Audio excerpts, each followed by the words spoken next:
Bollywood silver screen presenting दोस्तों, यह कहानी एक खतरनाक गैंगस्टर की है जो अपने सारे बुरे काम छोड़कर शरीफों वाली जिंदगी जी रहा था। लेकिन एक दिन उसके घर पर उसी के जैसे कुछ लोग आ जाते हैं जो उसकी जिंदगी के घोड़े लगा देते हैं। तो कहानी शुरू होती है और हम शुलभ कुमार शौचालय को देखते हैं जो कि अपने लिए कॉफी खरीद रहा था। उसके साथ उसके दो दोस्त छगन और शालू श्रापित भी थे जो कि उसकी हुतिया हरकतों से इरिटेट हो गए थे। आगे जब वो कॉफी के पैसे देने जाता है तो कैश काउंटर वाली उससे ज्यादा पैसे मांगती है। शुलभ कुमार कहता है कि यहाँ तो कॉफी का रेट 60 सेंट लिखा है, तो तुम मुझसे $1 क्यों मांग रही हो? काउंटर वाली कहती है कि सर, आपने कॉफी का बड़ा वाला कप लिया है तो आपको 99 सेंट्स प्लस टैक्स देना होगा। लेकिन शुलभ कुमार शौचालय अपनी बात पर अट जाता है और वह उस काउंटर वाली से बहस करने लगता है। ऐ सबसे शालू श्रापित का दिमाग खराब हो जाता है और वह अपनी बंदूक निकालकर उस कैश काउंटर वाली को उड़ा देती है। अब वो सभी वहाँ से निकलने ही वाले थे कि तभी वहाँ पर पुलिस आ जाती है, जिसको देखकर शुलभ कुमार शौचालय कैश काउंटर पर खड़ा हो जाता है ताकि पुलिस वाले को उस पर शक ना हो। आगे वो पुलिस वाला कॉफी लेकर वहाँ से जा ही रहा था, पर तभी उस काउंटर के नीचे से उस मरी हुई औरत का खून बाहर आने लगता है। अब इससे पहले कि वो पुलिस वाला कुछ करता, वो सभी मिलकर उस पुलिस वाले को मार देते हैं। तभी सीन यहाँ से शिफ्ट होता है और हम झूलेलाल को देखते हैं जो कि अपनी वाइफ नहीं दूंगी के साथ बहुत खुश था। हालांकि नहीं दूंगी उसे काफी दिनों से दे नहीं रही थी, लेकिन वो फिर भी झूलेलाल को बहुत प्यार करती थी। यहाँ पर हम देखते हैं कि नहीं दूंगी आजकल अपने काम में बहुत बिजी रहती थी और दिन भर अपने बॉस के पिछवाड़े में ही घुसी रहती थी। आगे झूलेलाल जब अपना काम कर रहा था तभी उसके घर की घंटी बजती है। वो दरवाजा खोलता है और देखता है कि बाहर उसका दोस्त शुलभ कुमार आया होता है और यह वही साला गुंडा है जिसको हमने कहानी की शुरुआत में देखा था। अब झूलेलाल उसको देखकर बहुत खुश होता है, जिसके बाद शुलभ कुमार उसे बताता है कि अब उसने सारे गलत काम छोड़ दिए और कुछ ही दिनों में वो अपनी गर्लफ्रेंड से शादी करने जा रहा है। झूलेलाल उसकी बात सुनकर बहुत खुश होता है और उसे कहता है कि अच्छा हुआ तुमने वो बुराई का रास्ता छोड़ दिया, अब तुम भी हम जैसे लोगों की तरह खुशी खुशी जी पाओगे। फिर जाने से पहले झूलेलाल कहता है कि मेरी आज रात पेरिस की फ्लाइट है, लेकिन अभी मुझे किसी काम से शहर जाना है, तो क्या तुम मुझे थोड़ी देर के लिए अपनी कार दे सकते हो? अब झूलेलाल भी उस पर विश्वास करके के उसे अपनी फिर शादी के कुछ सालों बाद ही कल दूंगी। झूलेलाल पर गुस्सा रहने लगती है क्योंकि वह एक नपुंसक था और उसे बच्चा नहीं दे सकता था, इसलिए वो दोनों डिसाइड करते हैं कि वह एक बच्चे को अडॉप्ट कर लेंगे। और आज ही वो दिन था जब अनाथ आश्रम से एक डॉक्टर आकर झूलेलाल को चेक करने वाला था कि वह बच्चे को डोट पालने लायक है भी या नहीं। आगे झूलेलाल जब अपने घर में घूम रहा था तभी उसकी नजर शुलभ कुमार के ब्रीफ केस पर पड़ती है जो कि वो उसके घर पर ही छोड़ गया था। अब उस ब्रीफ केस को देखकर झूलेलाल के पिछवाड़े में खुजली मच रही थी और वो उसे खोलना चाहता था। अब कुछ देर तक तो वो उस ब्रीफ केस को घूरता है, लेकिन फिर जब उससे रहा नहीं जाता तो वो उस ब्रीफ केस को खोल देता है। उधर दूसरी तरफ हम शुलभ कुमार को देखते हैं जिसको झूलेलाल फोन करता है और उसे कहता है कि भूस के तू मेरे घर पर ड्रग्स छोड़कर गया है। शुलभ कुमार कहता है कि यह मेरी आखिरी डील है और इसके बाद मैं यह देश छोड़कर यहाँ से चला जाऊंगा। झूलेलाल कहता है कि अगर तू 15 मिनट में घर आकर अपना बैग नहीं लेकर गया तो मैं इस बैग को पुलिस को दे दूंगा। शुलभ कुमार शौचालय कहता है कि मैं आज रात को आकर इस बैग को ले जाऊंगा और तब तक तुम इसका ध्यान रखना, जो बोलकर वो फोन काट देता है। लेकिन झूलेलाल इस बात से इतना ज्यादा भड़क जाता है कि वो पूरे $100 मिलियन के गांजे को सिंक में फ्लश कर देता है। फिर कुछ देर बाद उसके घर की घंटी बजती है जहाँ पर बाहर एक पिज्जा डिलीवरी वाला आया होता है। झूलेलाल बाहर आता है और कहता है कि मैंने तो कोई पिज्जा नहीं मंगवाया। अब वो आदमी वहाँ से जाने लगता है, पर तभी झूलेलाल उसे कहता है कि चलो ठीक है, मैं यह पिज्जा तुमसे खरीद लेता हूँ, जो कहकर वो उसे घर के अंदर बुला लेता है। लेकिन तभी वो आदमी उसे घुस पिलाता है और उसे अपनी गन पॉइंट पर ले लेता है। वो उससे पूछता है कि माल किधर है? झूलेलाल कहता है कि वो तो मैं कब का फ्लश कर चुका हूँ। कालिया कहता है कि भोस के तूने करोड़ों का माल फ्लश कर दिया। फिर वो अपने बॉस को फोन लगाता है और उसे कहता है कि इस चुन्नू ने तो सारा माल फ्लश कर दिया। अभी सुनकर उसके बॉस की फट जाती है और वो उसे झूलेलाल को मारने का ऑर्डर देता है। अब कालिया उसे टपका नहीं ही वाला था कि तभी झूलेलाल उसे कहता है कि मरने से पहले मुझे माल फूंकना है। कालिया भी उसकी बात मान जाता है, जिसके बाद वो दोनों वहाँ पर बैठकर माल फूंकने लगते हैं। फिर कुछ देर बाद जब कालिया पूरी तरह से भंड हो जाता है, तभी मौका देखकर झूलेलाल उसे बंदूक छीन लेता है और उसे मार मार कर बेहोश कर देता है। फिर थोड़ी देर बाद जब काली को होश आता है तो वो देखता है कि लेलाल ने उसको बांधकर बेसमेंट में बंद कर दिया है।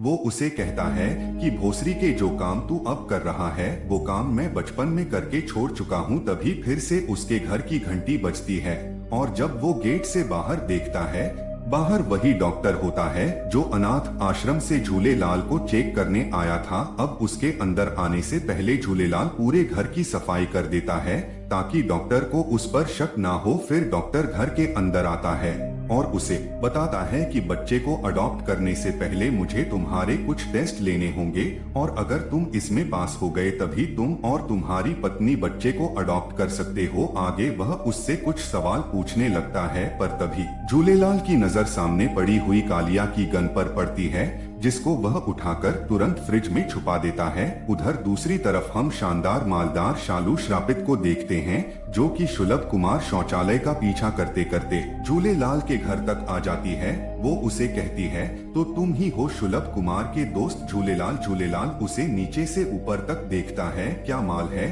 यार? शालू श्रापित पूछती है। क्या मैं अंदर आ सकती हूँ? जिस पर झूलेलाल कहता है कि तुम्हारे अंदर तो मुझे आना है, पर फिलहाल मैं बिजी हूँ, इसलिए तुम कल आना। लेकिन लू श्रापित जबरदस्ती उसके घर में घुस जाती है।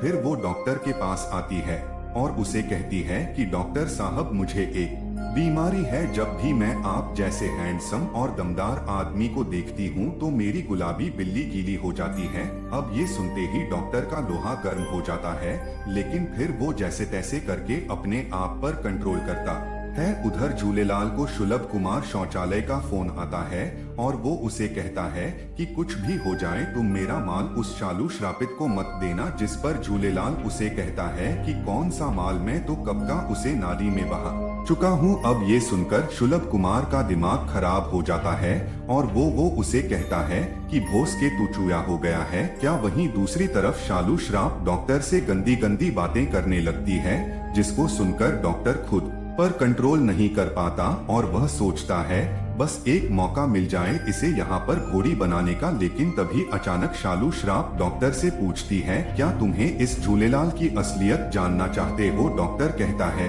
कि हाँ बिल्कुल। शालू श्रापित बताती है कि 5 साल पहले झूलेलाल इस शहर का सबसे बड़ा गैंगस्टर था, जिसकी टीम में सुलभ कुमार शौचालय और एक मीठा कालिया भी था। फिर एक दिन वह सभी गांजे की डील करने के लिए क्लब में जाते हैं। वो यहाँ पर सप्लायर को 50 किलो माल बेचने आए थे, जिसके बदले सप्लायर उसे $1 करोड़ देने वाला था। लेकिन जब उसने वो माल चेक किया तो साला वो सारा माल नकली निकला। अब इससे पहले कि सप्लायर उसे कुछ कहता, झूलेलाल अपनी बंदूकें निकालता है और वहां मौजूद सभी लोगों को उड़ा देता है, जिसके बाद वो उनका माल और पैसे दोनों लेकर वहां से गायब हो जाता है। अब ये कहानी सुनकर उस डॉक्टर की फटकर 464 हो जाती है और वह अपना सामान उठाकर वहां से भाग जाता है। झूलेलाल को कुछ समझ नहीं आ रहा था कि आखिर इसको हो क्या गया, पर तभी शालू श्रापित उसके पीछे आती है और झूलेलाल को गन पॉइंट पर ले लेती है। इसके बाद वो उसे कुर्सी से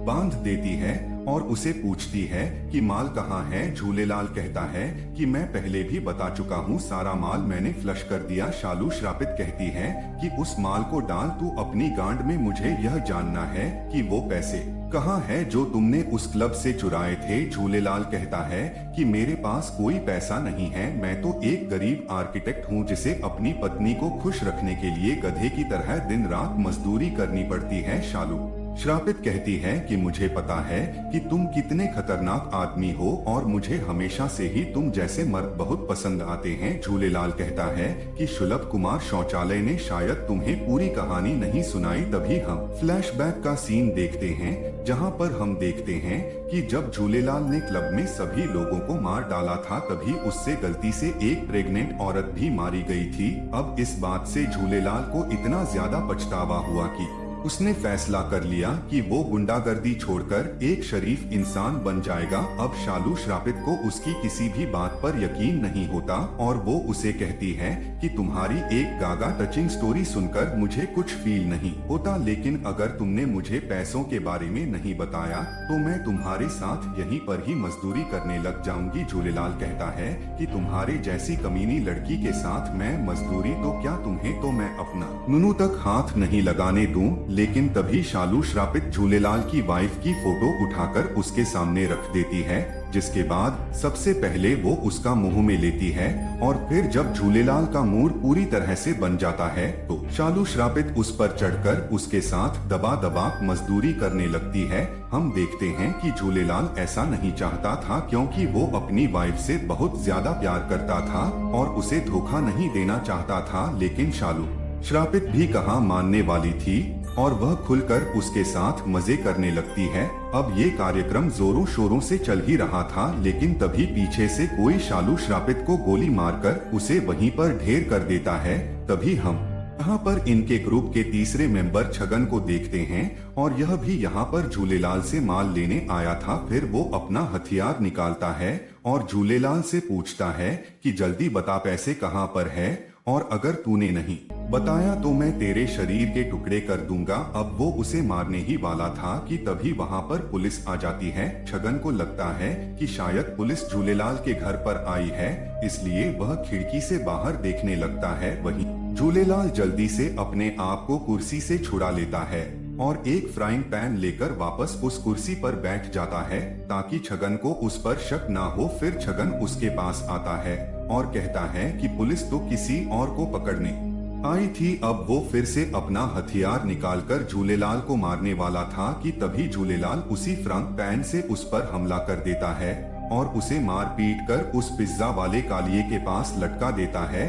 तभी झूलेलाल को डोट शुलभ कुमार शौचालय का फोन आता है जो उसे कहता है कि अब मैं तेरे घर वापस नहीं आ पाऊंगा क्योंकि मेरे पीछे रशियन माफिया पड़ गई है और शायद आज का दिन मेरा आखिरी दिन हो सकता है। और तभी हम देखते हैं कि शुलभ कुमार शौचालय गोलियों से छली हुआ पड़ा है। झूलेलाल को लगता है कि शायद अब सब कुछ नॉर्मल हो चुका है, इसलिए वह पूरे घर की साफ सफाई करता है, जिस दौरान वो यह भी डिसाइड करता है कि वह अपनी पत्नी कल दूंगी को अपने पास्ट के बारे में सब कुछ सच बता देगा। पर तभी फिर से उसके घर की घंटी बजती है और जब वह दरवाजा खोलता है तो बाहर एक पुलिस वाला आया होता है। वह घर के अंदर आता है, झूलेलाल को उसकी कार की वही चाबी देता है जो झूलेलाल ने सुबह शुलभ कुमार को दी थी, जिसका मतलब था कि ये पुलिस वाला वही रशियन माफिया है। वो झूलेलाल के लिए एक पार्सल लाया था जिसके के अंदर शुलभ कुमार शौचालय की कटी हुई खोपड़ी पड़ी थी। आगे वो उससे बाकी हरामियों के बारे में पूछता है, जिस पर झूलेलाल उसे अपने बेसमेंट में ले जाता है जहां पर वो दोनों लटके पड़े थे। फिर वो पुलिस वाला उन दोनों को टपका देता है और वहां से चला जाता है। इसके बाद झूलेलाल उन दोनों की बॉडी के टुकड़े टुकड़े करके उनको कचरे में फेंक देता है। हम देखते हैं कि झूलेलाल अपनी साधारण जिंदगी से बहुत परेशान हो चुका था, इसलिए वो डिसाइड करता है कि वो वापस पहले जैसा बनेगा। तभी वो अपने कार का एक टायर निकालता है और जैसे ही वो उस टायर को अंदर से खोलता है हम देखते हैं कि उसमें वही पैसे हो हैं जिसके लिए वो सभी लोग उसके पीछे पड़े हुए थे। इसका मतलब था कि यह पैसे शुरुआत से ही झूलेलाल के पास में ही थे। वहीं दूसरी तरफ हम कल दूंगी को देखते हैं जो कि अपने बॉस के साथ अपनी पिंकी पिटवा के लिए एक होटल में जा रही थी, लेकिन तभी वहां पर झूलेलाल आ जाता है। उसे कहता है कि चलो हम यहाँ से कहीं दूर चलते हैं। कल दूंगी कहती है कि तुम जैसे फुकरे के पास तो पैसे नहीं है तो मैं तुम्हारे साथ जाकर क्या करूंगी। तभी झूलेलाल उसे वही पैसों वाला ब्रीफ केस दिखाता है जिसको देखकर उस गोल्ड डिगर के मन में लालच आ जाता है और वह झूलेलाल के साथ कार में बैठकर वहां से निकल जाती है और दोस्तों इसी के साथ ही यह कहानी यहीं खत्म हो जाती है।